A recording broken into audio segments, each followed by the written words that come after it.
This morning live title sponsor Vianet. Vianet अब सबै connected. Vianet, अब सबै connected.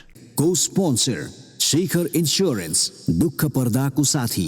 शिखर इन्स्योरेन्स दुःख पर्दाको साथी. Co-sponsor Goodwill Finance, financing for success since 1995. Associate sponsor Vatsalya Natural IVF, आधुनिक चिकित्सा उच्च सफलता दर.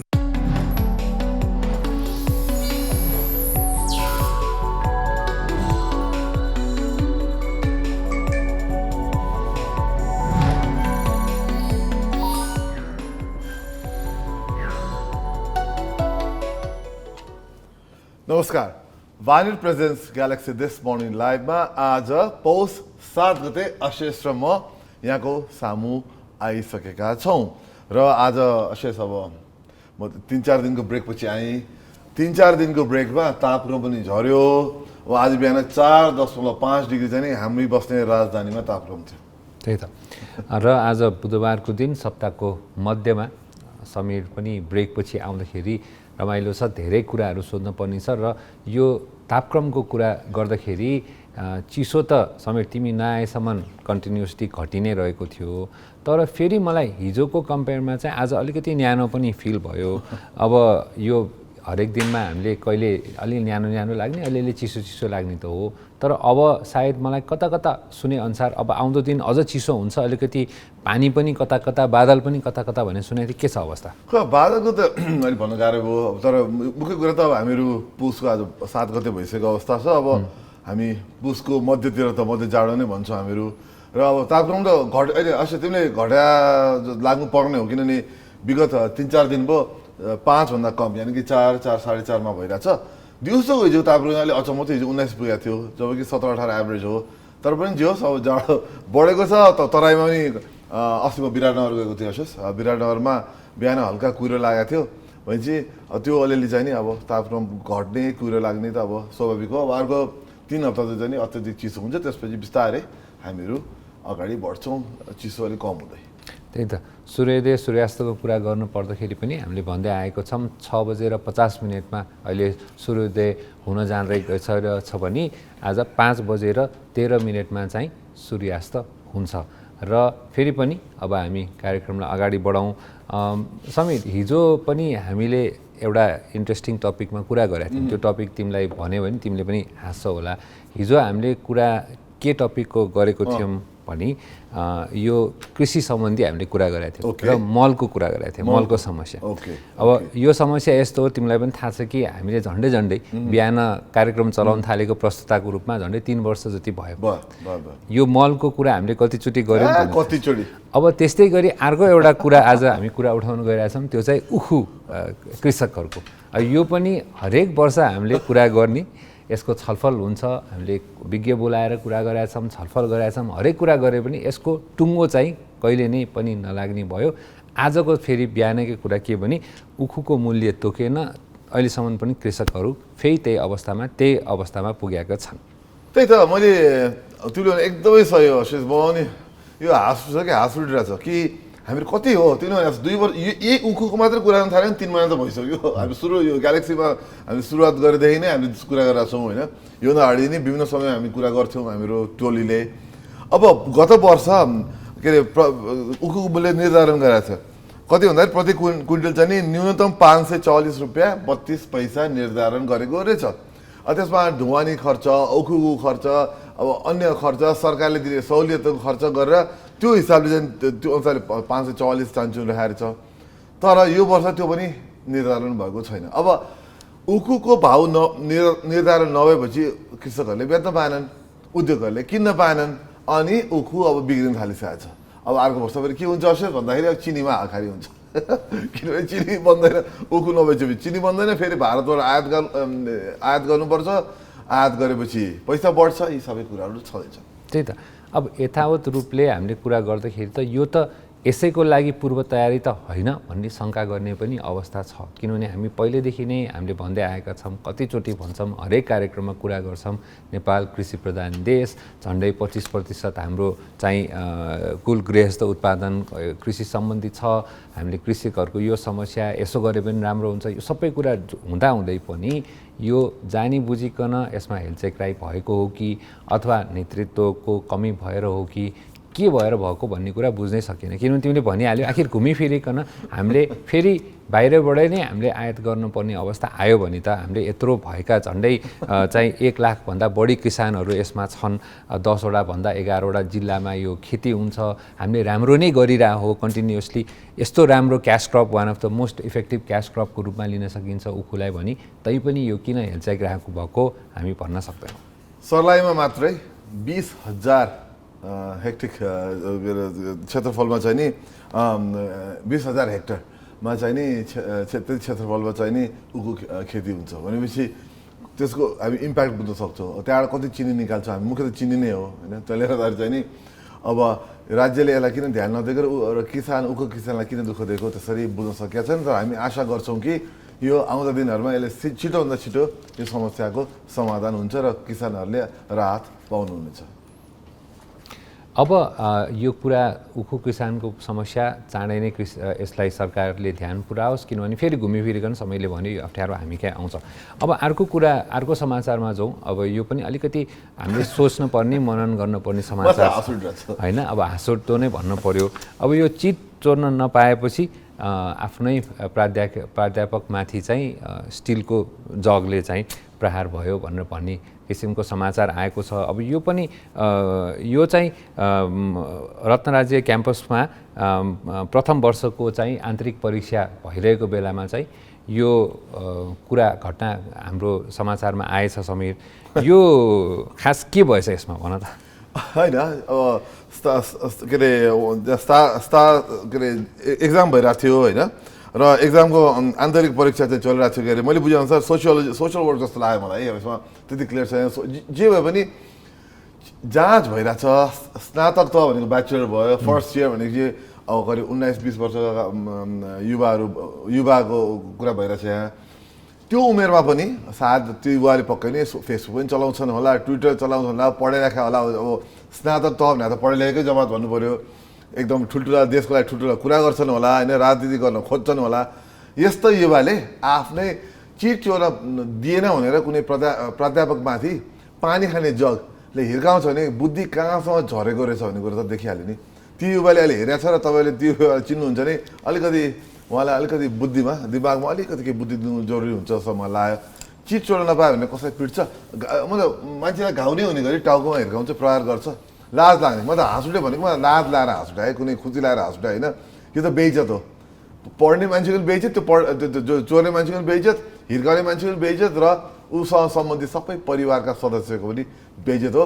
ती व्यक्तिमाथि छिटोभन्दा छिटो कारवाही होस् र आउँदा दिनमा कहिले पनि यस्तो घटना नदोहोरियोस् भन्न चाहे। त्यही त। अब यो त अलिकति भनौँ त यसलाई हामीले एउटा भनौँ न छुटपुट उदाहरणको रूपमा मात्रै लिन पर्ला। तर तैपनि यस्ता घटना पहिले पनि भइरहेका हो। विशेष गरी क्याम्पसहरूमा चाहिँ विद्यार्थीहरूको चाहिँ अलिकति राजनीतिक प्रभावले गर्दाखेरि पनि होला, शिक्षकहरूमाथि चाहिँ अलिकति हातपात गर्ने, जबरजस्ती गर्ने, हुल हुज्जत गर्ने चाहिँ यो चलन पहिलेदेखि नै यो बढ्दै आएको छ। अहिले आएर त यो घटनाको चाहिँ हामी पनि निन्दा गर्छौँ। यस्तो काम गर्न हुँदैन र विशेष गरी आफूलाई पढाउने शिक्षक प्राध्यापकहरूलाई चाहिँ एउटा त्यति रेस्पेक्ट पनि गर्न सकेन भने चाहिँ पढाइको मतलब हुँदैन, त्यो डिग्रीको केही मतलब एकदम थपिहाल्नु।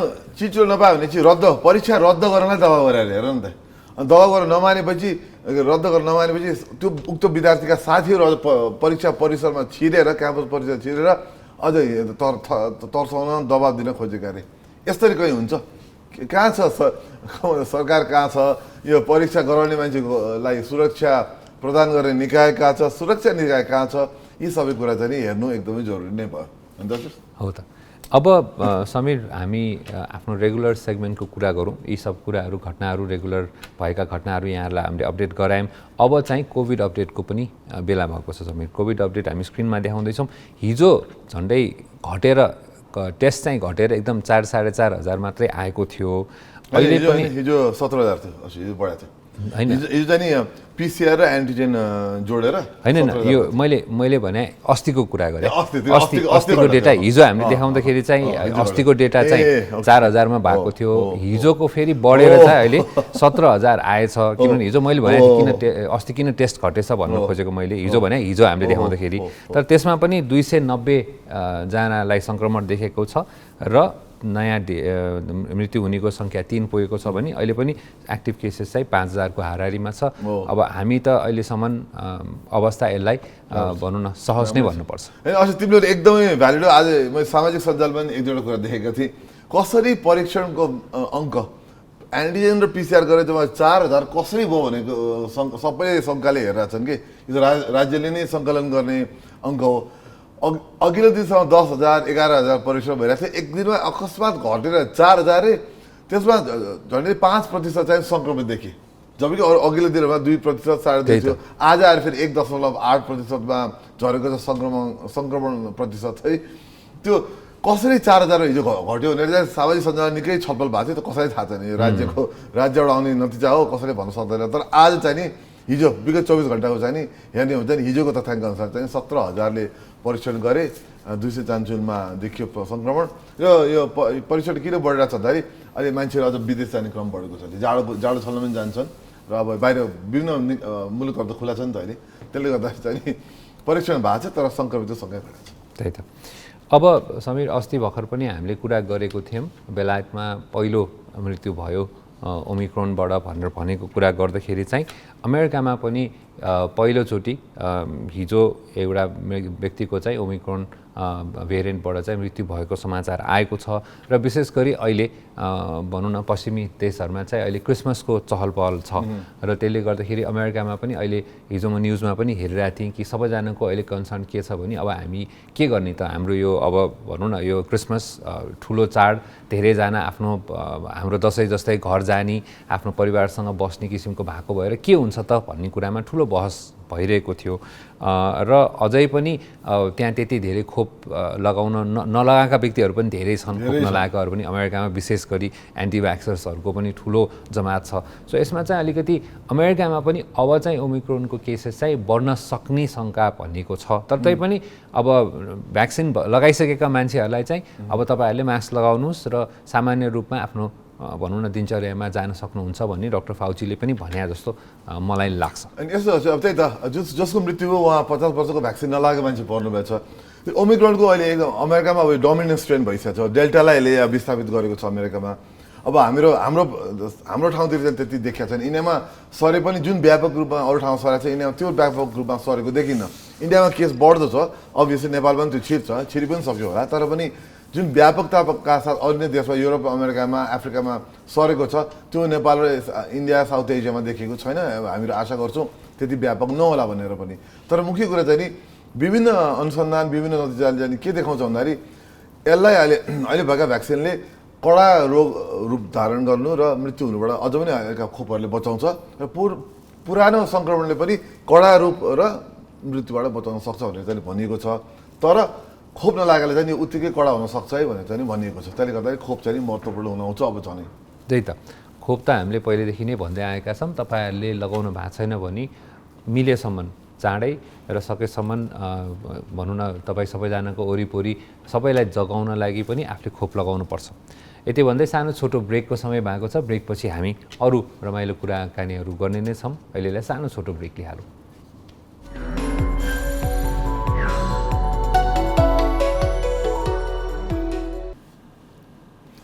ब्रेकपछि यहाँलाई फेरि पनि स्वागत छ। यहाँहरू हेर्दै हुनुहुन्छ Vianet presents galaxy this morning live. Ashesh र मसँग र हामीहरू आज विभिन्न टपिकमा बोल्दैथ्यौँ अशेष।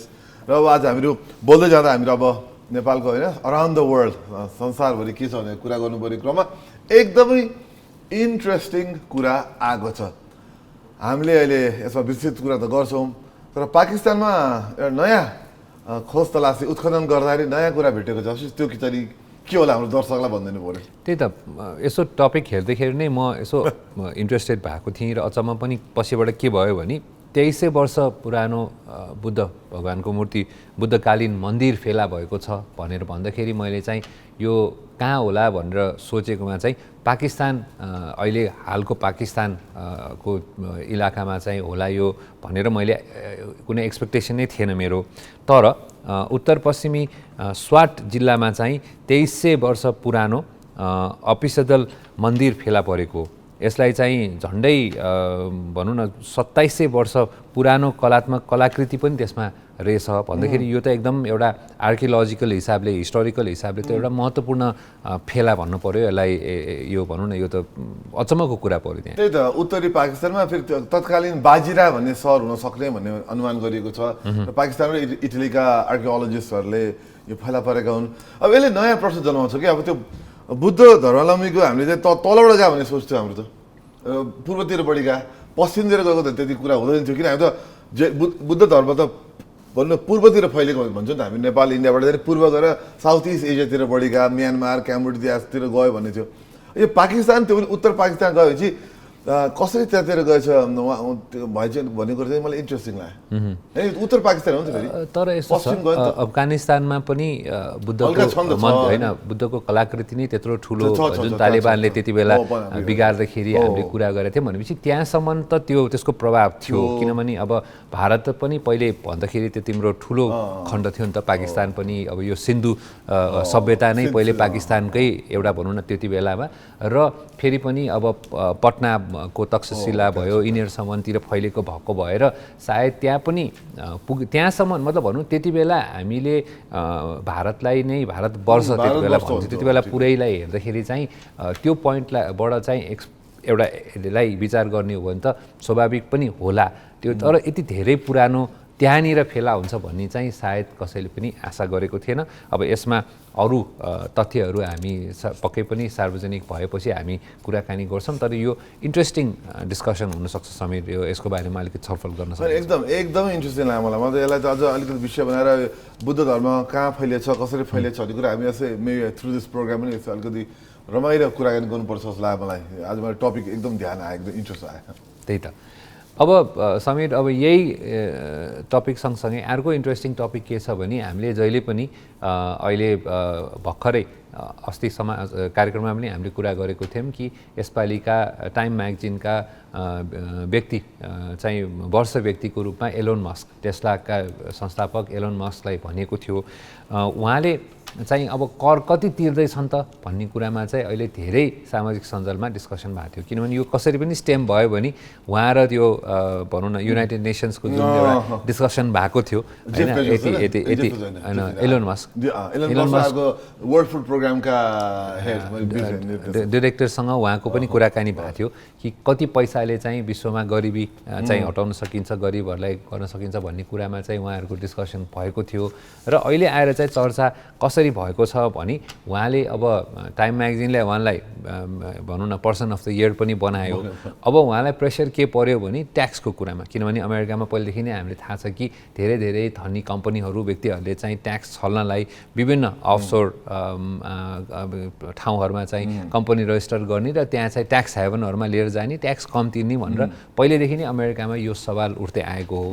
र यो कुरा फेरि किन उठेको छ भने उहाँले चाहिँ झन्डै 14 अर्ब अमेरिकी डलर चाहिँ एलोन मस्कले आफ्नो सेयर पनि बेच्नु भएको थियो यो ट्याक्स तिर्नलाई भनेर होइन।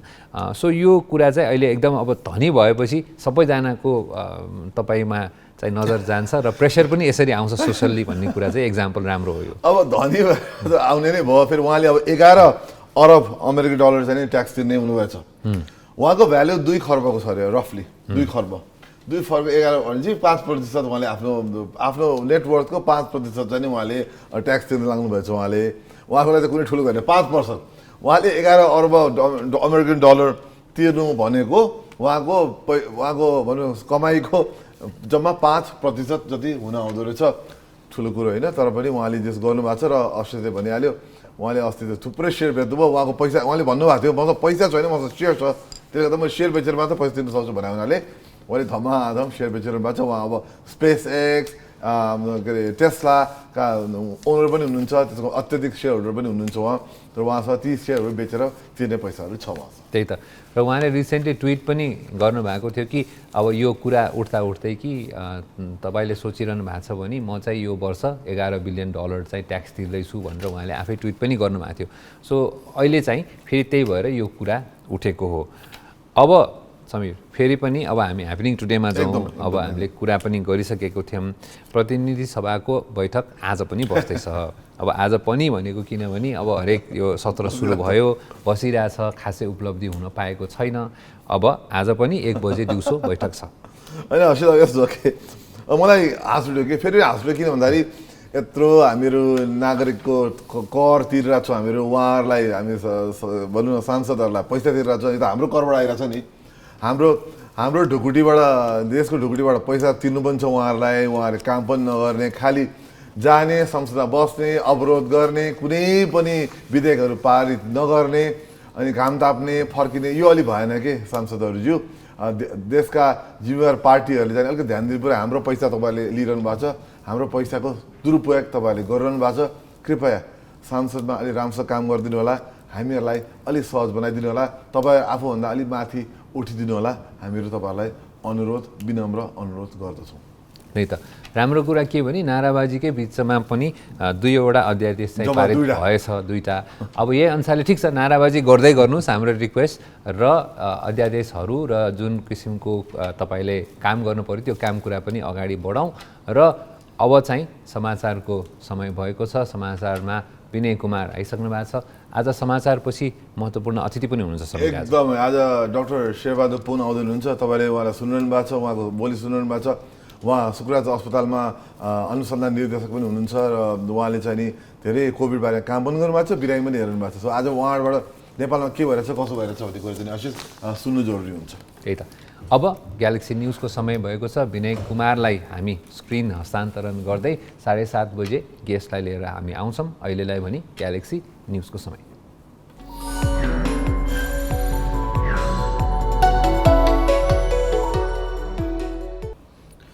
न्युजपछि यहाँलाई फेरि पनि स्वागत छ। वायनेट प्रेजेन्स ग्यालेक्सी दिस मर्निङ लाइभमा, र अशिष म तपाईँको सामु आइसकेका छौँ। र अघि हामीले जानु अगाडि अशिष हामीले आज हाम्रो विशेष अतिथि हुनुहुन्छ भन्ने नामै लिएका थियौँ, तर उहाँलाई हामीले प्रकट गराउन चाहिँ सकेका छैनौँ। प्रकट गराउनुभन्दा पहिले उहाँको बारेमा अलिकति हामीले एउटा इन्ट्रोडक्सन भिडियो बनाएको छौँ। त्यो इन्ट्रोडक्टरी भिडियो हेरौँ अनि हामी उहाँलाई लिएर आउँछौँ।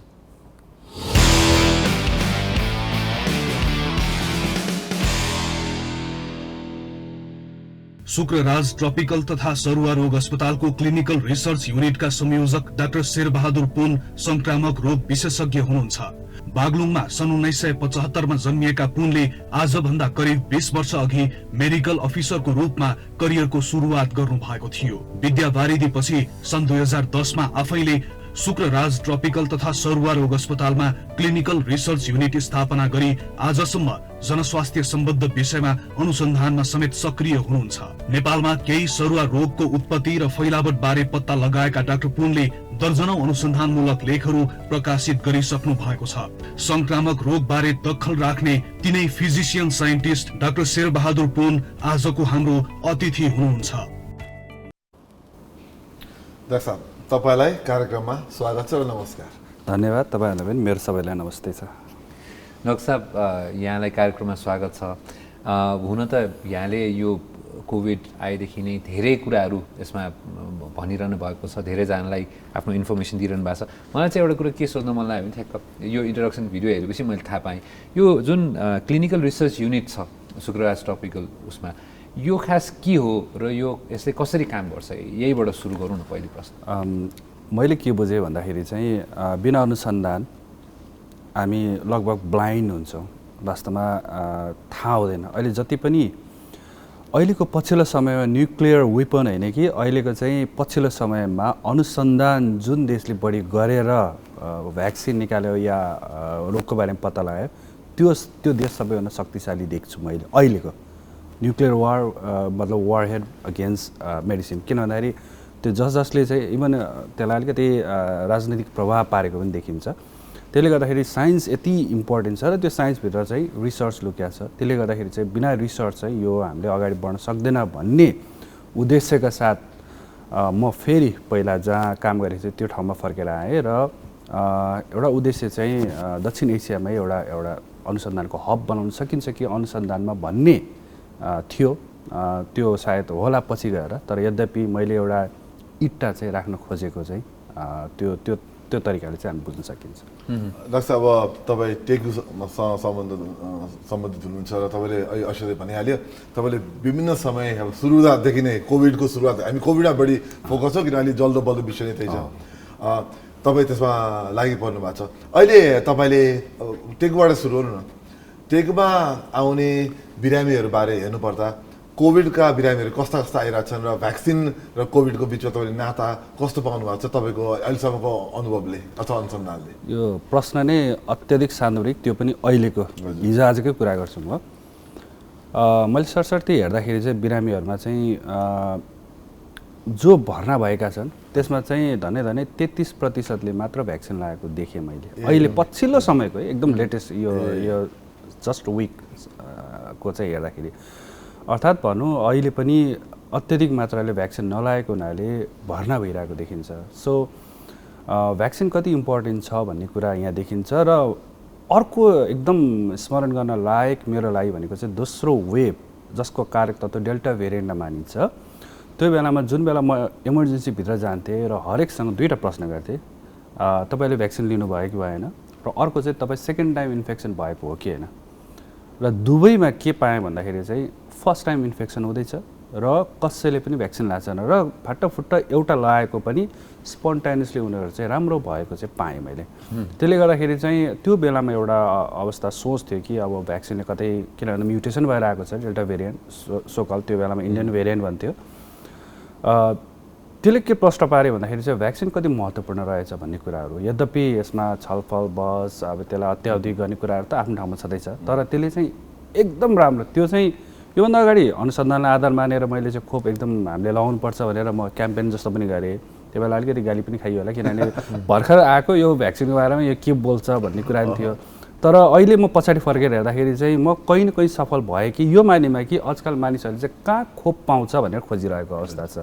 सो त्यहाँनिर गएर चाहिँ म केही न केही सफल पाएँ। म दिनरात जुन एउटा भनौँ रातभरि जुन काम गरेको थिएँ त्यो बेलामा जुन अध्ययनहरू गर्थेँ मैले, र त्यसैको आधारमा चाहिँ मैले धेरै मानिसहरूलाई चाहिँ प्रशिक्षित गर्ने मौका पनि पाएँ, इभन डक्टर्सलाई पनि। सो त्यो एउटा चाहिँ एकदमै महत्त्वपूर्ण समय थियो र अहिले चाहिँ अलिकति सम्झिँदाखेरि केही सन्तुष्टि पनि लागे जस्तो हुन्छ। यद्यपि अझ पनि यो समस्या त निरन्तर चलिरहेको अवस्था छ। हजुर डाक्टर साहब, अर्को कुरा अघि हामीले यसो बिहाइन्ड द सिन पनि हामीले कुरा गरिरहेको थियौँ कि यहाँ त पहिलो केस जुन नेपालमा आयो वुहानबाट आउनुभएको विद्यार्थी, त्यहाँदेखि तपाईँ यो रिसर्च इन्टरेक्सन यो इन्फर्मेसन कलेक्सनमा तपाईँ भनौँ न यसमा आबद्ध हुनुहुन्छ।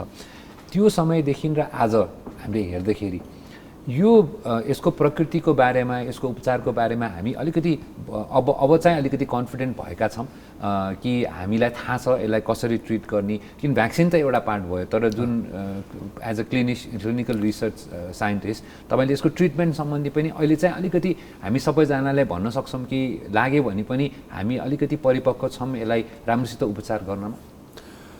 दुईवटा वेभले हामीलाई अनुभव अवश्य पनि दिएको छ र त्यो एउटा ग्रेट एचिभमेन्ट हो। जुन पहिला सुरुमा आइसियु र भेन्टिलेटर जाने बित्तिकै होइन 90% त अब लगभग मऱ्यो भन्ने अवस्थामा अहिले त्यो अवस्था छैन।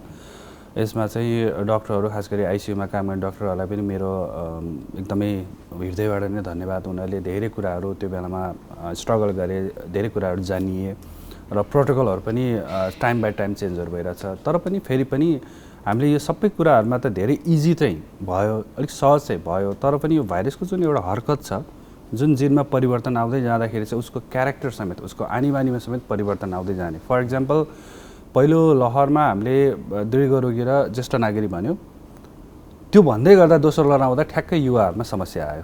भनेपछि यो त अलिक स्विफ्ट भएर गयो होइन।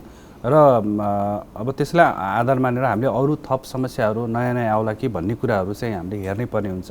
तर एउटा जुन एउटा हामीलाई एक्सपिरियन्स गर्यो फर्स्ट र सेकेन्ड वेभमा, त्यो एउटा हाम्रो अहिले पनि एउटा राम्रो एउटा अनुभव हो। त्यो अनुभवलाई हामीले अगाडि बढाउँछ। तर फेरि पनि मेडिसिन मेरो विचारमा सबै सेक्टरमा होला कन्स्टेन्टली चेन्ज भइरहेको हुन्छ।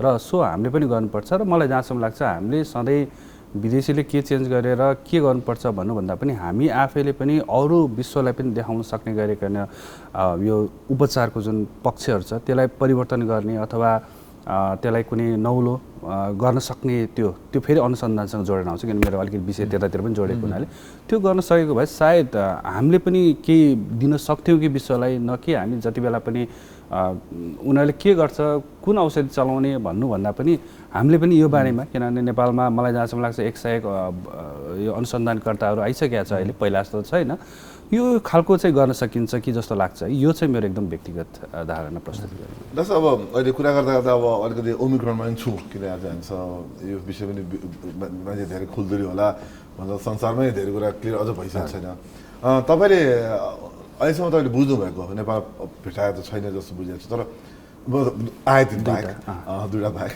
अहिलेसम्म चाहिँ ओमिक्रोनको बारेमा तपाईँले संसारको डाटा हेर्दा के चाहिँ बुझ्नु भएको छ तपाईँको व्यक्तिगत धारणा चाहिँ के छ एकदम कन्फ्युजिङै छ खास भन्यो भने चाहिँ एक थरीको छ यो त्यति खतरा छैन कि भन्ने अवस्था छ इन द सेन्स अब अनुसन्धानले चाहिँ मैले घातकताको हिसाबमा भने त्यति घातकता छैन कि फैलिन्छ छिटो फैलिन्छ भन्छ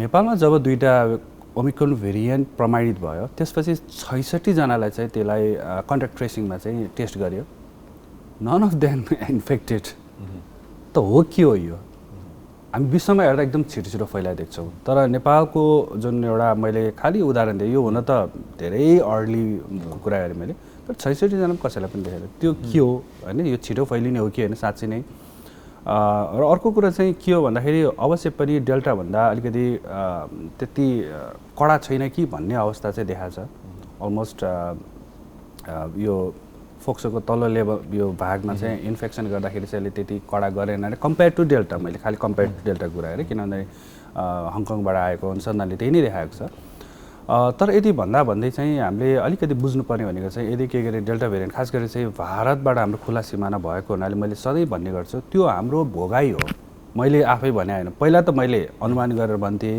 हामी त दुईवटा वेबसँग चाहिँ जुधिसक्यो त्यो कहाँबाट म्याक्सिमममा छ नि त्यताबाट आएको छ त्यसले गर्दाखेरि चाहिँ यदि के गरी भारतमा बढ्दै गयो भने चाहिँ अलिकति यतातिर समस्या होला र त्यसमा पनि कति बेला समस्या हुन्छ भन्दा यदि त्यतातिर लकडाउन भयो भने नेपालीहरू आउने भयो यतातिर एकदमै रस हुने भयो त्यसले गर्दाखेरि चाहिँ हामी भ्याइ नभ्याइ अथवा ठाउँ नपाउने होइन टेस्ट गर्नलाई अप्ठ्यारो हुने त्यो समस्या छ फेरि अब अहिले पनि सिक्वेन्सिङमै डिपेन्डेन्ट हुने भएको हुनाले हामीले अलिकति हाम्रो चाहिँ स्लो चाहिँ हुन्छ पिसिआरमा जस्तो फ्याट्ट पत्ता लगाउन गाह्रो हुन्छ त्यसको पनि उपाय छ तर त्यो हामीले चाह्यो भने चाहिँ गर्न सक्छौँ जस्तो लाग्छ मलाई अब अनुसन्धानकै कुरा गर्दाखेरि अघि पनि मैले तपाईँलाई सोधेको थिएँ जस्तो हामी पिसिआर टेस्ट अहिले एन्टिजेन र पिसिआरमा डिपेन्ड भइरहेछौँ त्यसपछि हामीले थाहा पाउँछौँ बेसिकली अहिले थाहा पाउने कुरा के हो भने कोभिड हो कि होइन भन्ने कुरामा अब कसैलाई भयो रे कोभिड भनेर देखियो रे त्यसपछि यो अहिले नयाँ भेरिएन्ट हो कि होइन भन्ने पुष्टिकरण चाहिँ कसरी जान्छ यो अनुसन्धानको क्रममा र यो सिक्वेन्सिङको कुरा हामीले बारम्बार गर्छौँ हामी चाहिँ अब मोस्टली प्राइभेट सेक्टरमा डिपेन्डेन्ट छौँ हामीसँग आफै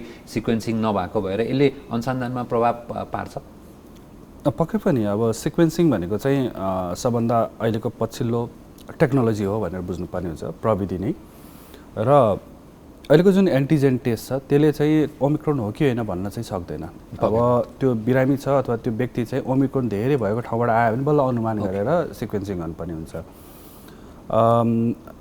र पिसिआरले पनि गर्दैन किनभने जुन अहिलेको चलिरहेको पिसिआरले किनभने त्यहाँ जिन हामीले पत्ता लगाउनु पर्ने हुन्छ त्यो जिनमा चाहिँ एस जिन भन्ने चाहिँ समावेश नगरेको हुँदो रहेछ धेरैमा अब हुन त अब सेन्ट्रल ल्याबमा त होला तर अरू ठाउँमा नभएको हुनाले कुन ठाउँमा फैलिरहेछ भनेर अहिले तत्काल पत्ता लगाउने अवस्था चाहिँ रहेन त्यसले गर्दाखेरि सिक्वेन्सिङ अब हरेकको गर्दाखेरि चाहिँ त्यो एकदम महँगो प्रविधि र उच्च जनशक्ति चाहिने भएको हुनाले र हामीसँग अलिकति सीमित भएको हुनाले विशेष गरेर अझ सरकारीमा त्यो अवस्थामा चाहिँ मेरो एउटा उपाय के हो भन्दा यस जिनलाई पनि हामीले त्यो पिसिआरमा राख्न सक्यौँ र अरू जिन देखायो तर यस जिन देखाएन भने द्याट समथिङ रङ भन्ने कुरा आउँछ र त्यति मात्र होइन ओमिक्रोन मात्र किन ओमिक्रोन प्लस आउला भोलि मैले अहिले अलिकति अगाडि नै भनिदिएँ प्रोभाब्ली पछि वैज्ञानिकले ओमिक्रोन प्लस पनि आयो भने भन्ला त्यो आफ्नो ठाउँमा सधैँ छ मैले अलिकति अगाडि भनिदिएँ त्यसमा पनि थप म्युटेसन हुनसक्ने सम्भावना त रह्यो किनभने फैलिँदै जाँदाखेरि चाहिँ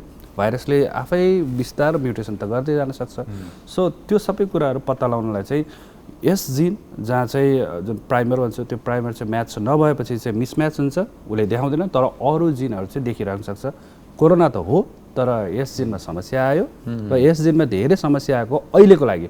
पहिला त अल्फा भेरिएन्टलाई पनि भन्थ्यो र अहिले चाहिँ ओमिक्रोन भेरिएन्टको बढी कुरा गरेको हुनाले मेबी ओमिक्रोन हुनसक्छ भने त्यसलाई चाहिँ लगेर सिक्वेन्सिङ गऱ्यो भने मोर लाइकली हामीले चाहिँ ओमिक्रोन भेरिएन्ट पत्ता लगाउने सम्भावना चाहिँ बढेर जान्छ। अब डाक्टर साहब, हामी समीरसँग पनि अरू धेरै प्रश्नहरू छ, तपाईँसँग रमाइलो कुराकानी छ। हामीले सानो छोटो ब्रेक लिइहाल्छौँ हामी। ब्रेकपछि फेरि डाक्टर शेरबहादुर पुनसँग हामी कुराकानी जारी गर्छौँ।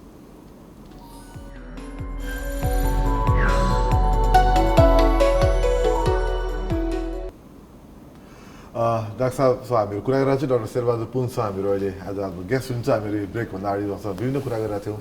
र डाक्टर साहब अब welcome back after the break पनि तपाईँलाई पनि थ्याङ्क यू। डाक्टर साहब अब कुरा गर्दै क्रममा नि हामीहरू अब अलिकति अनुसन्धानको ओभरअल रिसर्चको कुरा गरौँ है। कोभिडको त कुरा गर्छौँ नि, हामी अरू पनि कुरा राखौँला।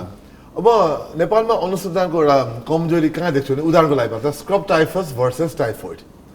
अब जब स्क्रब टाइफस आयो हामीलाई त्यो स्क्रब टाइफस हो भन्नलाई नि कति गाह्रो पऱ्यो, बिस्तारै त्यसले टाइफोइड भएर गयो। तपाईँको अनुभवमा हामीहरू यो अनुसन्धानलाई अलिकति बलियो बनाउनलाई, स्पेसली हेल्थ रिसर्च बलियो बनाउनुको लागि तपाईँको अनुभव तपाईँले बटुलेर भन्नुहुन्छ कि हामीले के गर्नु जरुरी छ, त्यो चाहिँ एकचोटि भनिदिनु न हामीलाई। एक शब्दमा भन्दा बुझाउनै सकेको छैन। ओके, किन मैले त्यो भने भन्दाखेरि चाहिँ अब रिसर्च भन्ने शब्द चाहिँ कतिपयलाई चाहिँ अलिकति कस्तो भन्दाखेरि अलिक सबै कुरा हामीहरूमा चाहिँ अब यो के भन्छ खान बस्न लाउन पछि अनि अरूमा आउँछ कि भन्ने त्यो तरिकाले अलिक लग्जरियस टाइपको चाहिँ सोच्दो रहेछ। मैले एकजना पूर्व मन्त्रीको एउटा भाषण सुनेको थिएँ जसमा चाहिँ म स्वास्थ्य मन्त्री भएको नाताले पनि मलाई त लाग्छ त्यो रिसर्च भनेको त एकदमै धेरै बजेटमा एकदमै त्यो होइन लग्जरियस टाइपको हो भन्ने। हामीले बुझाउन किन सकेनौँ भन्दाखेरि चाहिँ रिसर्च भनेको चाहिँ एकदम बटम लाइनबाट स्क्रच गरेर हामीले सुरु गर्छौँ होइन। हामीले हरेक कुरा त्यहाँबाट पत्ता लगाउने हो र हरेक कुराहरू अहिले जुन नयाँ नयाँ कुराहरू आएको छ हामीलाई त्यति पहिला सुरुमा थाहा हुँदैन। फर इक्जाम्पल अहिले पनि नेपालमा यदि हामीले डाटा केलाएर हेर्ने हो भने चाहिँ फिभर बट अननोन होइन ओरिजिन। अब हामीले के कारणले गर्दा फिभर भएछ भन्ने कुरा पनि थाहा छैन भनेपछि त्यो थाहा पाउनलाई त हामीले त अनुसन्धानलाई ध्यान दिनु पऱ्यो। र मैले तपाईँले भनेर हुँदैन, त्यो कसले थाहा पाउनु पऱ्यो, त्यो नीति निर्माताले थाहा पाउनु पऱ्यो, उसले डिसिजन गर्ने हो। र आइएम सरी मैले भन्नुपर्छ कतिपय एउटा कुनै डिस्कसनहरू भयो भने चाहिँ पानसमा बत्ती बालेर नीति निर्माताहरू चाहिँ आउनुहुन्छ, ताली बजाउनुहुन्छ अनि मेरो काम छ भने हिँड्दिनुहुन्छ। तपाईँलाई थाहा छ, मलाई थाहा छ यो रोगको बारेमा, तर मैले उहाँलाई बुझाउनु पर्ने हो कि होइन। मैले एक्चुअली यही कुरा पनि गरेको थिएँ। त्यसले गर्दाखेरि चाहिँ आई थिङ्क नीति निर्माताले यदि अनुसन्धान भनेको चाहिँ एकदम जरुरी हो। जस्तो नेपाल स्वास्थ्य अनुसन्धान परिषद छ लगायत विभिन्न निजी भाइ बहिनीहरूले कतिले गरिरहेछ। म आइ एम भेरी प्राउड। अहिले चाहिँ मैले कति ठाउँमा देख्छु होइन, they are doing their best होइन। त्यस्तो त्यो कल्चरलाई र रेस्पेक्ट भनौँ न। अनुसन्धान भनेको कति मै अब कहिलेकाहीँ राति 2-3 बज्छ त्यो पढ्दा होइन, कति समय लाग्छ भन्ने कुरा। त्यो जुन एउटा एकदम एउटा hard working not only labourers also होइन, हाम्रो यो सोच्नुपर्ने हुन्छ हरेक कुरा। इभन फर इक्जाम्पल म अब बाटोमा हिँड्दाखेरि पनि यही बारेमा डिजाइन गर्नुपर्ने, किन कसरी गइरहेछ भन्ने कुरा सोचिरहनु पर्ने। यस्तो कुरामा चाहिँ अलिकति स्पेस दिन सक्यो भने मलाई जहाँसम्म लाग्छ रिसर्च कल्चरले पछि गएर राम्रो गर्न सक्छ। र देश सानो किन नहोस्, मलाई एक्चुअली मेरो प्रोफेसरले भनेको याद छ, तिमीलाई थाहा छ एकजना चाहिँ एल सेल्भेडोर या पेरुको साइन्टिस्ट थियो, उहाँको पिसिआर पत्ता लगाउने भाइरस पत्ता लगाउने चाहिँ 20 वर्षभन्दा बढी प्रयोग गरिरहेको रहेछ। ऊ न जापानमा जन्म्यायो न अमेरिकामा जन्म्यायो, तर एउटा अलिकति मात्र हामीले सोच्न सक्यो भने पनि हामी कुनै पनि देशबाट गर्न सक्दो रहेछौँ। सो वी क्यान डु भन्थ्यो। सो त्यो चाहिँ मलाई जहिले पनि झझल्को आउँछ। र हाम्रो देशमा चाहिँ मलाई जहाँसम्म लाग्छ ठिक ठाउँमा भएका जसले डिसिजन गर्छ त्यहाँसम्म चाहिँ बुझाउन चाहिँ अलिकति नपुगेको कि भन्ने लाग्छ है मलाई चाहिँ। डाक्टर साहब अब फेरि यो एकदम राम्रो तपाईँले कुरा भन्नुभयो, सायद बुझ्ने मान्छेले बुझोस् भन्ने यो ठुलो कुरा हो। अब सर्वसाधारणको बुझाइमा पनि धेरै कुराहरू भनौँ न फरक हुन्छ, मिडियाको पनि एउटा रोल छ। मलाई एउटा प्रश्न सोध्न मन लागेको पर्सनली धेरैजनालाई यो कुरा उहाँलाई पनि चिन्ता छ कि यति धेरै हामीले भ्याक्सिन्सहरू आए, अहिले हरेक भ्याक्सिनको आफ्नो आफ्नो एफिकेसी छ, आफ्नो आफ्नो किसिमले आयो। अब अहिले 2 डोज लगाइसक्नु भएकोहरूलाई यो बुस्टरको कम्प्लिकेसन आएको छ। कतिजनाले आफै अनुसारले सोच विचार गरेर बुस्टर लगाइरहनु भएको छ। एन्टिबोडी बुस्टर भ्याक्सिन यसलाई स्पष्ट रूपमा र सामान्य मान्छेले बुझ्ने गरी भनिदिनुहोस् कि अब हाम्रो अगाडि के हुन्छ त, लगाइसकेको मान्छेलाई कति समय हुन्छ, कसरी जाने, यसलाई यो बुस्टरको के हो त? वास्तवमा यसमा चाहिँ अलिकति साइन्टिस्टहरूले अब पछिल्लो समयमा अनुसन्धान गरेर चाहिँ बुस्टर लगाउँदाखेरि त्यसको जुन प्रभावकारिता भनौँ त्यो चाहिँ बढ्छ भन्ने छ। बढ्छ यो माने भने कि ओभर द टाइम खस्किँदो रहेछ र खस्कनुभन्दा अगाडि त्यसलाई फेरि माथि तान्नको लागि अर्को थप दिने भने कसैले यसलाई एडिसनल भन्ने गरेको छ, कसैले बुस्टर भन्ने गरेको छ। वाट एभर डेफिनेसन अलिकति फरक छ। कुनै चाहिँ अब अङ्ग प्रत्यारोपण गरेका यिनीहरूलाई चाहिँ 3rd डोजसम्म पनि दिनुपर्छ र पछि त्यसपछि 6 महिनापछि दिने भन्ने चाहिँ बुस्टरमा गयो। यसरी बुझौँ कि अर्को थप खोपको आवश्यकता पर्छ कि पर्दैन भन्ने कुरा एकदम अहिलेको पछिल्लो समयमा चर्चाको विषय छ। खास गरी चाहिँ ओमिक्रोनले चाहिँ एकपछि अर्को अघिल्लो भेरिएन्टलाई विस्थापित गर्दै लाग्दाखेरि चाहिँ त्यसको कुराहरू आएको। अब यस्तो छ, मैले अब जस्तो अमेरिकाको कुरा गर्ने हो भने चाहिँ त्यहाँ बुस्टर, बेलायतको कुरा गर्ने बुस्टरको कुराहरू धमाधम गरिरहेछ भने हाम्रो देशमा चाहिँ स्टिल लक्षित समुदायको 50%ले पनि नपाइरहेको अवस्थामा चाहिँ के गर्ने भन्ने प्रश्नहरू आएको छ। त्यसलाई निरन्तरता दिनु पर्यो, तर त्यो निरन्तरता दिँदै फेरि त्यो जो व्यक्तिको चाहिँ एन्टिबडी खस्किन्छ उसलाई पनि त हामीले रोक्नु पर्यो। हो त्यो समस्याहरूसँग चाहिँ हामीले चाहिँ मिलाएर लग्नुपर्ने चाहिँ अवस्था चाहिँ मैले देख्दछु। जस्तो यो ओमिक्रोन चाहिँ जोड्नुपर्दा यो ओमिक्रोनलाई चाहिँ नि बुस्टर चाहिन्छ अथवा एडिसनल चाहिन्छ भने कोही केही वैज्ञानिकले भनेको छ नि। अब बेलायतमा अमेरिकामा त बुस्टर सुरु पनि भइसकेको छ। कोही अब WHO जाने फेरि होइन, खालि रिस्क पपुलेसन मात्र देऊ भनेर भन्छ। हामीले नेपालमा के गर्दा बेस, तपाईँको सुझाव नेपालमा चाहिँ हामी के गर्दा बेस हुन्छ? बुस्टर दिने कि नदिने अथवा कसैलाई दिने कि के गर्दा बेस हुन्छ? उनीहरूले चाहिँ अनुसन्धान हामीभन्दा अगाडि भ्याक्सिन लगाएको हुनाले अनुसन्धान तीव्र गतिमा भएको हुनाले उनीहरूले सुरु गरे। म चाहिँ व्यक्तिगत रूपमा के भन्छु भन्दाखेरि हामी 6 महिना 7 महिना क्रस गर्दैछौँ। अब चाहिँ हामीलाई थाहा हुनेवाला छ एन्टिबडी खस्किँदै जाँदाखेरि चाहिँ समस्या आउँछ कि आउँदैन। हामीले यो पनि नबोलौँ कि सेकेन्ड लाइन डिफेन्स सिस्टम छ जसमा चाहिँ अलिकति टेक्निकल वर्ड युज गरेर T सेल्स B सेल्स भन्नेहरू छ होइन। अब के भनाइ छ भन्दाखेरि त्यसले गर्दा हस्पिटलाइजेसन हुँदैन, डेथ रेट कम गर्छ। पहिला त्यो एउटा त्यो तथ्यलाई यता राखौँ। त्यसो हो भने त हाम्रो देशमा त हामी आफै त भ्याक्सिन उत्पादन गर्दैनौँ। त्यसले गर्दाखेरि चाहिँ अब यताकोलाई पनि निरन्तरता दिने, यताको भनेको जसले भ्याक्सिन लगाउन बाँकी छ। किनभने जति ठुलो समुदायमा हामीले लगायो हस्पिटलाइज हुने सम्भावना अथवा त्यसपछि हुने मृत्यु जुन सङ्ख्या छ त्यसलाई घटाउन सक्छौँ रे, त्यो त देखिया छ।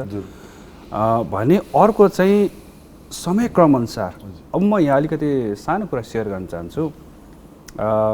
दीर्घ रहने ज्येष्ठ नागरिकलाई जसले पहिला लगाएको थियो उहाँहरूमा अलिकति समस्या आएको देखाएको छु। अब यो मृत्यु पनि हुनसक्छ अथवा अलिकति जटिल अवस्था आएको, यो दुइटै हुनसक्छ देखाएको छु। त्यसो हो भने हामीले यतातिर इफेक्ट नपरिकन चाहिँ त्यो सानो समूहलाई मात्र लक्षित गर्दै हामीले थप दिन सक्यो भने उसको ज्यान पनि बच्यो।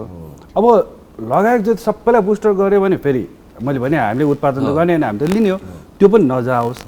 एउटा नेपालीमा छ नि लट्ठी नबाजोस् सर्प पनि मरोस् भने जस्तै त्यो सानो एउटा कम्युनिटी या जे भनौँ होइन त्यसलाई पनि लगाउँदै हेर्दै जान सक्ने। खास गरी म 60+ भन्न चाहन्छु किनभने मैले त्यो देखाएको छु, मैले व्यक्तिगत रूपमा त्यो हेर्दाखेरि विश्लेषण गरेर देखाएको छु।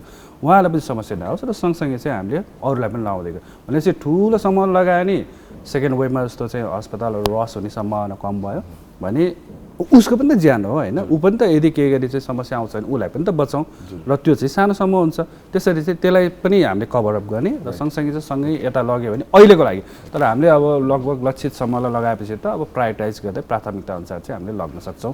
त्यो चाहिँ किन भन्दा अब हाम्रो समय आयो, द टाइम हेज कम। किनभने 6 महिना 7 महिना क्रस गर्दैछ र किन मैले त्यो भने भन्दाखेरि अनुसन्धानले चाहिँ 5, 6, 7 महिना हुँदै गर्दाखेरि चाहिँ एन्टिबडी खस्किन्छ भने चाहिँ यद्यपि खस्के तापनि हाम्रो अर्को सेकेन्ड लाइन डिफेन्स सिस्टम छ भन्ने चाहिँ छ। त्यो हुँदै गर्दाखेरि चाहिँ अब किन अलिकति बुढेलीपन हुँदै गर्दा कतै त्यसमा पनि केही कमजोरी हुने हो कि त्यो त धेरै अनुसन्धानकै पाटो रहला। हजुर अब एउटा अर्को प्रश्न, किनभने अहिले ठ्याक्क हामीले बालबालिका अथवा युवा युवती 12 देखि 18 को लागि चाहिँ खोप कार्यक्रम हामीले सुरु गरेको छौँ। अब यो खोप कार्यक्रममा चाहिँ अलिकति खोपकोमा तपाईँले भनिहाल्नुभयो 34%, 35% मात्र खोप लगाएको भएर धेरैमा मनमा दुविधा अझै पनि हुनसक्छ कि बच्चाहरू हो, यो दिने कि नदिने, खोप दिने कि नदिने, राम्रो हुन्छ कि हुँदैन भनेर। संसारभरिको डेटाले के भन्छ र यो समूहमा खोप लगाउन गइरहनु भएका बालबालिकाहरू र अभिभावकहरूलाई केही तपाईँले केही सन्देश दिन चाहनुहुन्छ कि? यो खोपको अभियान बच्चाहरूमा बालबालिकामा सुरु गर्दै गर्दा यो प्रश्न नै अत्याधिक सान्दर्भिक भयो मलाई, किन भन्दाखेरि धेरैको प्रश्न छ र कतिपयको प्रश्न मका पनि ठोकिन आइपुग्छ। जुन अनुसन्धानलाई आधार मान्ने हेर्ने हो भने चाहिँ फाइजर अथवा मोडर्ना यो दुइटै सुरक्षित छ भनिएको छ। त्यसले गर्दाखेरि हामीभन्दा अगाडि त विकसित देशहरूमा लगाइ पनि सक्यो। राम्रो के छ भन्दाखेरि पहिला चाहिँ भ्याक्सिन लगायो भने पहिला गरिब देशमा आइपुग्थ्यो, त्यो हेर्थ्यो र उता लग्थ्यो। अब राम्रो के छ भन्दा अहिले चाहिँ विकसित देशमा गर्छ र हामीले हेर्छौँ र हामीले पाइरहेछौँ। अब यसको यो एडभान्टेज डिसएडभान्टेज आफ्नो ठाउँमा होला, तर पहिला त्यस्तो हुन्थ्यो। त्यसले गर्दाखेरि चाहिँ अहिलेको यो जुन एउटा अनुसन्धानको जुन पाटो छ त्यसलाई हेर्दाखेरि चाहिँ डराउनु पर्ने होइन, अनावश्यक रूपमा चाहिँ यो विभिन्न हल्लाहरू जुन आउन सक्छ त्यो सबै कुराहरूबाट चाहिँ तपाईँ हामी चाहिँ अलिकति विमुक्त हौँ, यस्तो कुराहरूमा पछि नलागौँ भन्न चाहन्छु।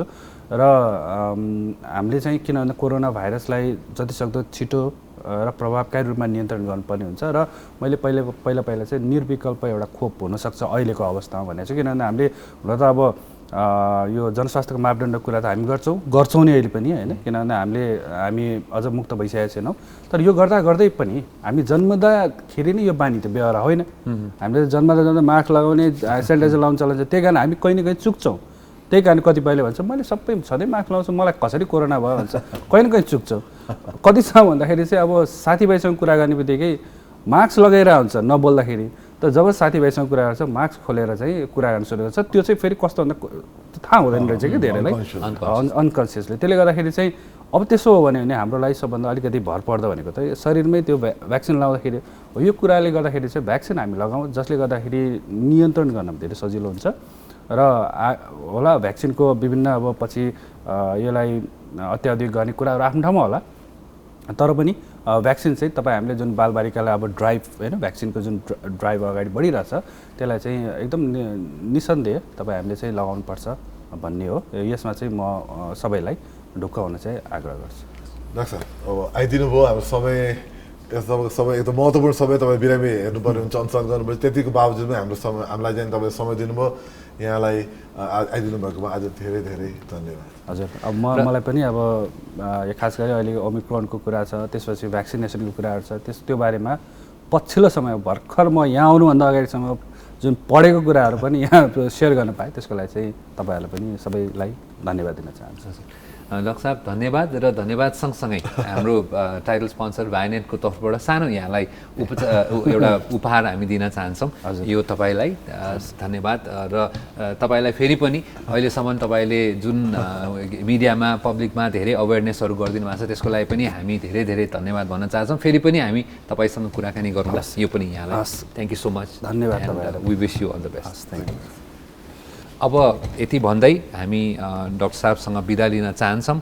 हामी उहाँबाट अन्य पनि कुराकानीहरू आइरहोस्, मिडियामा उहाँले भनिरहनु भएको छ, जुन रोल उहाँले प्ले गर्नुभएको छ त्यसको लागि फेरि पनि धेरै धेरै धन्यवाद भन्दै अहिले छोटो हामी ब्रेक लिँदैछौँ। ब्रेकपछि समीर र मेरो अरू कुराकानीहरू जारी नै रहन्छन्। ब्रेकपछि भेटौँला।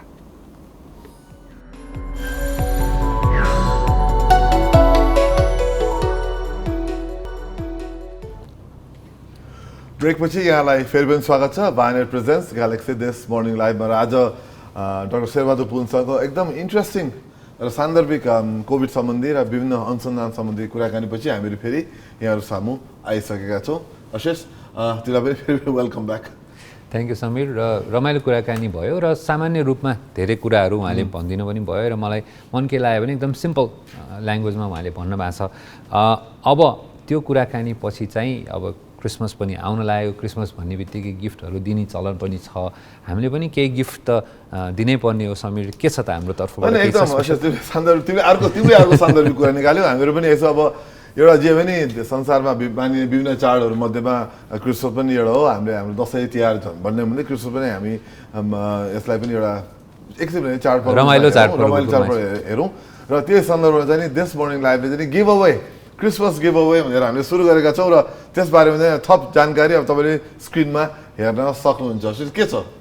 त्यही त हामीले अस्ति पनि हामीले कुरा गरेका थियौँ समीर, 4 जना लकी विनर्सहरूलाई चाहिँ हामीले स्पेशल गिफ्ट ह्याम्पर्सहरू हामी दिन गइरहेछौँ। यो चाहिँ किनभने हामीलाई तपाईँहरूले इन्स्टाग्राममा, फेसबुकमा, हाम्रो सोसियल मिडिया चाहिँ प्लेटफर्म्सहरूमा हामीलाई फलो गर्नुभयो र विशेष गरी तपाईँले चाहिँ #thismorninglive राखेर ट्याग गर्नुभयो, आफ्नो स्टोरिजहरू राख्नुभयो भने र कमेन्ट्सहरू गर्नुभयो भने चाहिँ तपाईँ आफै अटोमेटिकली यो गिभअवेको लागि क्वालिफाई हुनुहुन्छ। र गिभअवेहरू को बारेमा पनि भनिदिन पर्दाखेरि चाहिँ हाम्रो कस्टम धागोको तर्फबाट छ, त्यसपछि स्वदानको तर्फबाट चाहिँ एउटा साउन्ड थेरापीको छ, त्यसपछि कथालयको तर्फबाट बुक्सहरूको ह्याम्पर छ भने केक स्टेसनबाट त अब केक नै पाइहाल्ने भयो। र हामीले स्क्रिनमा राखेको जस्तै हामीले पोस्ट गरेका कुराहरू तपाईँ लाइक गर्न सक्नुहुन्छ, त्यसमा कमेन्ट गर्न सक्नुहुन्छ।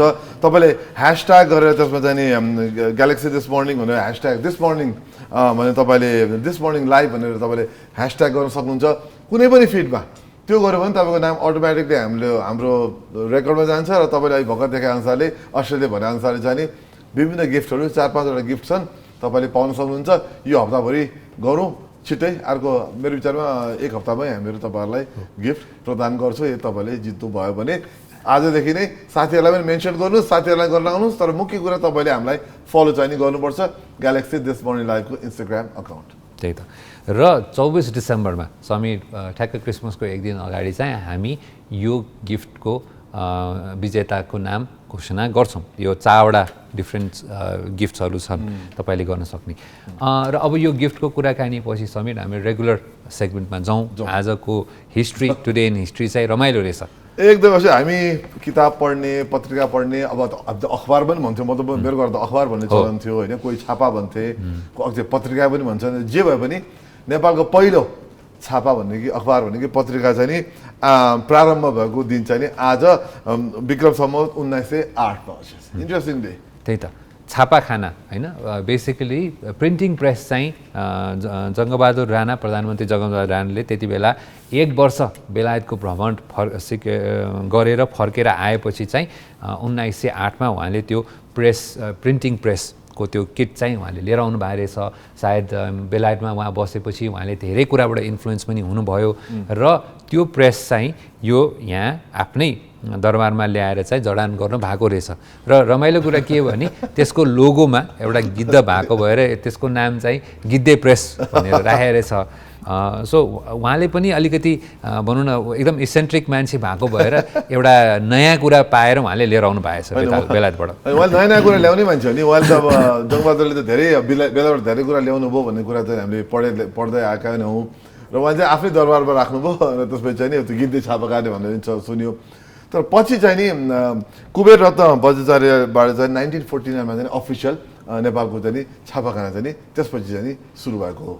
प्राइभेट छापाखाना। अर्को इन्ट्रेस्टिङ तथ्य चाहिँ विक्रम सम्वत 1949 मा त्यसपछि। र तर त्यति बेला राणा शासन भएको भएर त्यति प्राइभेट प्रिन्टिङ प्रेसहरू चल्न सकेन, किनभने त्यति शिक्षालाई त्यति महत्त्व दिँदैन थियो, छापाखानाको त्यति उद्देश्य थिएन। हुन त जङ्गबहादुर राणाले ल्याएको प्रेसमा त्यति बेला नै यो चाहिँ मुलुकी ऐन, अदालती बन्दोबस्तका किताबहरू, विभिन्न कुराहरू त्यति बेला प्रिन्ट भएको रहेछ। त्यो चाहिँ राम्रो कुरा भयो। तर पछि गएर 2007 पछि मात्रै छापाखानाहरू चले, प्रिन्टिङ प्रेसहरू चले, पत्र पत्रिकाहरू आउन थाले, त्यो पछि मात्रै भयो। त्यो सँगसँगै समीर अर्को एकदम महत्त्वपूर्ण व्यक्तिको आज जन्मदिन पनि रहेछ, गुरु गोविन्द सिंह। गुरु गोविन्द सिंहको आज 1666 मा जन्म भएको। उहाँ अब गुरु, धर्मगुरुको हिसाबले पनि चिन्नुहुन्थ्यो, एकदम प्रख्यात लडाकु धर्मगुरु भन्नु पर्ला होइन त। त्यही त। सिखहरूको गुरु नानक पछि एकदमै सिखहरूले मान्ने गुरुको रूपमा गुरु गोविन्द सिंहलाई मानिन्छ। उहाँले चाहिँ जुन भनौँ न सिखहरू वारियर्सहरू भनिन्थ्यो, एकदमै एउटा डिसिप्लिन चाहिँ एउटा कल्चरको रूपमा, धर्मको रूपमा मानिन्छ।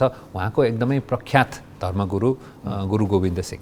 उहाँले पर्सियन, संस्कृत, आफ्नो ल्याङ्ग्वेज सबै बोल्न सक्ने मान्छे, कति शिक्षित र कति संसार देश देख्नु भएको मान्छे हुँदो रहेछ।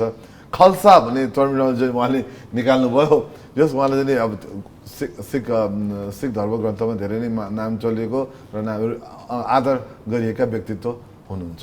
त्यही त। र अब हामी टुडे इन हिस्ट्री पछि आजको एकदम रमाइलो पार्टमा हामी जान्न लाग्छौँ तर त्योभन्दा अगाडि चाहिँ जाँदै हामी एउटा ब्रेक लिनुपर्छ। समीर बिहानदेखि तपाईँले याद गर्नुभयो होला एकदम धेरै खुसी भएर कहिले स्पोर्ट्स सेक्सन आउला र म त्यो कुरा स्पोर्ट्सको न्युज भन्नुलाई भनेर बसिरहेको छ। एकैछिन म अझ कुराउँछु, ब्रेकपछि हामी पनि आउँछौँ। एउटा छोटो ब्रेक लिइहालौँ।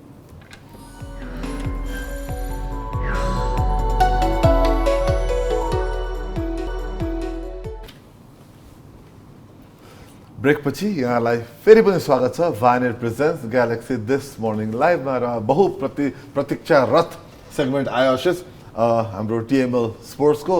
र अशेष यता ब्रेकिङ न्युजहरू छ अरे नि त स्पोर्ट्समा एकदम अहिले कार्बाओ कप भयो अरे, अब लालिगा पनि भएको छ के अरे होइन। कार्बाओ कपमा के नयाँ न्युज आयो भने सुनेको छु नि मैले।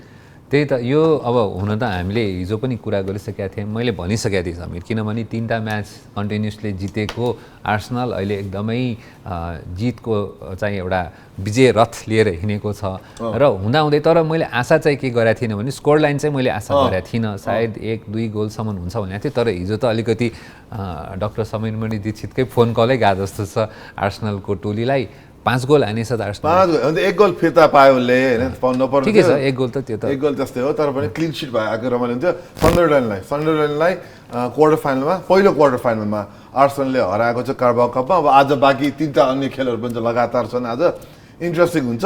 अब के नतिजा हुन्छ हेर्दा त बाँकी नै छ। तर कार्बाओ कपमा अवश्य अब अरू इन्ट्रेस्टिङ अरू सबै टप टिम नै छन्। जस्तो चेल्सीले ब्रेन्टफोर्डसँग खेल्छ भने चेल्सी टप टिम भयो। त्यसै गरी लिभरपुल भर्सेस लेस्टर सिटी एकदमै पावरफुल खेल हुन्छ, त्यो द्याट बी इन्ट्रेस्टिङ। भने टटनम भर्सेस वेस्ट ह्याम सबै अरू दुईवटा गेम त दुवै प्रिमियर लिगका टप राम्रो टिमहरू नै छन्। त्यसले गर्दाखेरि आज अरू खेलहरू कस्तो हुन्छ अब हेर्न इन्ट्रेस्टिङ हुन्छ। त्यही त र अब फर्स्ट गेम चेल्सीको त्यति धेरै ब्रेन्टफोर्डसँग त सजिलै जित होला पनि। लिभरपुल र लेस्टर सिटीकोमा चाहिँ अब हाम्रो प्रिडिक्सन, हाम्रो पण्डितको प्रिडिक्सन चाहिँ लिभरपुल विन छ। तर आई हेभ अ डाउट होइन, किनभने Leicester City are also playing well. अब लिभरपुलको अलि होम एडभान्टेज छ। आई थिङ्क होम ग्राउन्डमै खेल्न भनेर चाहिँ सायद त्यसैले गर्दा पनि राम्रो खेल्छ कि भन्ने छ। लिभरपुल अहिले फर्ममा छ होइन, फर्ममा त दुइटै टिम फर्ममै छ। तर अब भनौँ न इजिली विन चाहिँ होला जस्तो मलाई लाग्दैन। तर तैपनि फेरि पनि अब हामीले यो 3टा कार्बाओ कपको म्याचेस पछि चाहिँ हामीले लालिगाको पनि कुरा गरेका थियौँ। हिजो बार्सिलोना र सेभेलको पनि कुरा थियो। बार्सिलोनाको त्यति राम्रो चाहिँ लयमा नभएको भएर यो चाहिँ अलिकति सोचे जस्तै रिजल्ट भन्नु पर्यो। तर थ्याङ्कफुली हार्न चाहिँ हारेनछ। 1-1 भयो त। बार्का अहिले त्यति राम्रो खेल्न मतलब पहिलेको लेभलमा खेल्छ किन खेलाडीहरू परिवर्तनहरू भइरहेछ, नयाँ कोच भयो, सबै कुराहरूले अलिकति अलि अप्ठ्यारो पारेको छ। र आज चाहिँ लालिगामा चाहिँ एथलेटिक क्लब र रियल मैड्रिडको चाहिँ गेम 2-15 भोलि बिहान। कसैले दुवै माड्रिडका टिम भएर उनीहरू क्रस टाउन राइभल्सहरू हुन्छ र अहिलेको पछिल्लो समयमा एथलेटिकको माड्रिड उठाएको छ कि त्यसले गर्दा त्यो उठेको हुनाले पनि रियल माड्रिड र एथलेटिकको बिचमा चाहिँ ठुलै प्रतिस्पर्धा हुने देखिन्छ। बेग्लै भावना चाहिँ उनीहरूको चाहिँ त्यो हिसाबले चाहिँ अब के हुन्छ हेर्दै जाउँ के हुन्छ। ओके हुन्छ। तर यसमा चाहिँ म चाहिँ पोसिबली टेबलको टपमा भएको भएर रियल मैड्रिडकै विन चाहिँ प्रेडिक्ट भएको छ। I think I will go with that, they should win this match. अब यति भन्दै करेक्सन गरिहालेँ, त्यो एथलेटिकको माड्रिड एथलेटिकको बिल्बाओ सरी मैले त्यहाँ बिल्बाओ भर्सेस हो, त्यो क्रस टाउन होइन। तर पनि एथलेटिक बिल्बाओ पनि नराम्रो टिम जाने अवश्य पनि होइन। ओके अब चाहिँ हामी स्पोर्ट्सको यो कुराकानी पछि अब हाम्रो अन्तिम जाँदैको रमाइलो कुराकानीमा आयौँ।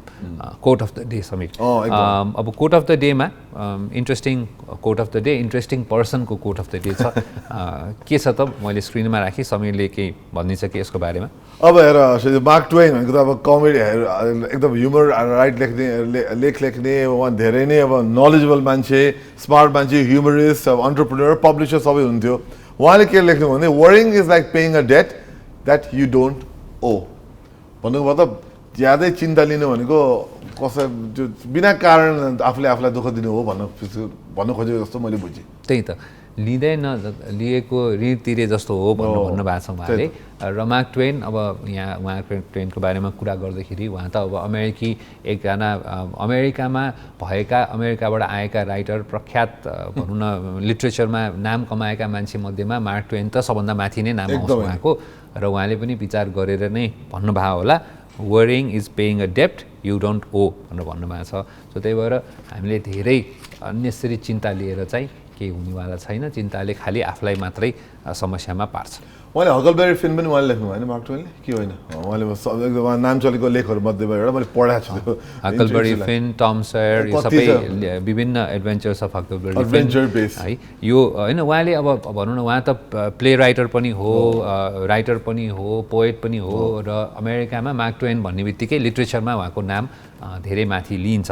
अब समीर बिस्तारै बिदा लिने पनि बेला भएको छ कि अन्तिम? मेरो केही पनि छैन। आज त्यही तापक्रम आज दिउँसो सामान्य छ मौसम, त्यही अनुसारले अब चिसो जाने बढेको छ, टेम्परेचर घट्ने क्रममा छ, तर मौसम समग्रमा सामान्य छ देशभरि।